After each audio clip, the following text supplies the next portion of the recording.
আজ ইফতারে যা যা খেলেন তার যে কোনো একটা আইটেম নিয়ে একবার ভাবুন তো।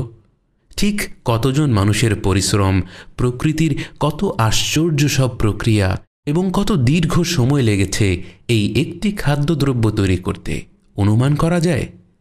আল্লাহর হুকুমে কতবার সূর্যের চারপাশে পৃথিবী ঘুরেছে বলে, মেঘ ছুটে গিয়ে বৃষ্টি হয়েছে বলে, কত কিষাণীরা অক্লান্ত পরিশ্রম করেছেন বলে, কত শ্রমিকেরা ফ্যাক্টরিতে কাজ করেছেন বলে, কত ট্রাক আর বাস চালকেরা মাল বহন করেছেন বলে, কত ব্যবসায়ীরা দোকান দিয়েছেন বলে, পরিবারের কত সদস্যরা মমতা ভরে রান্না করেছেন বলে, কত গৃহকর্মী দিনের পর দিন তাদের প্রিয়জনদের ছেড়ে অজানা শহরের কনক্রিট দেয়ালে আবদ্ধ জীবন কাটিয়ে দিচ্ছেন বলে আপনার সামনে এসে পৌঁছে গিয়েছে আপনার প্রিয় খাবারটি।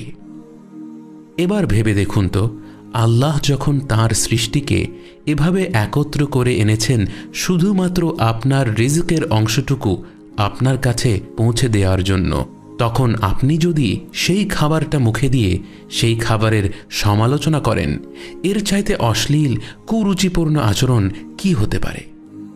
এক ফোঁটা অপবিত্র তরল থেকে তৈরি হওয়া আদম সন্তান পৃথিবীতে এমন কি অর্জন করে ফেলেছে যে সে তার রবের প্রেরিত উপহার পেয়ে নাখোশ হয়ে সেটার খুঁত ধরে? নবীজি সাল্লাল্লাহু আলাইহি ওয়াসাল্লামের একটি চমৎকার সুন্নত ছিল, তিনি কখনো খাবারের সমালোচনা করতেন না।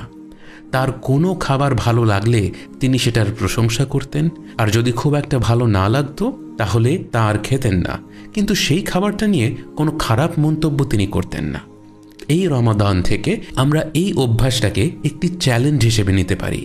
খাবার ভালো লাগলে সেটার প্রশংসা করা, আর ভালো না লাগলে চুপ থাকা।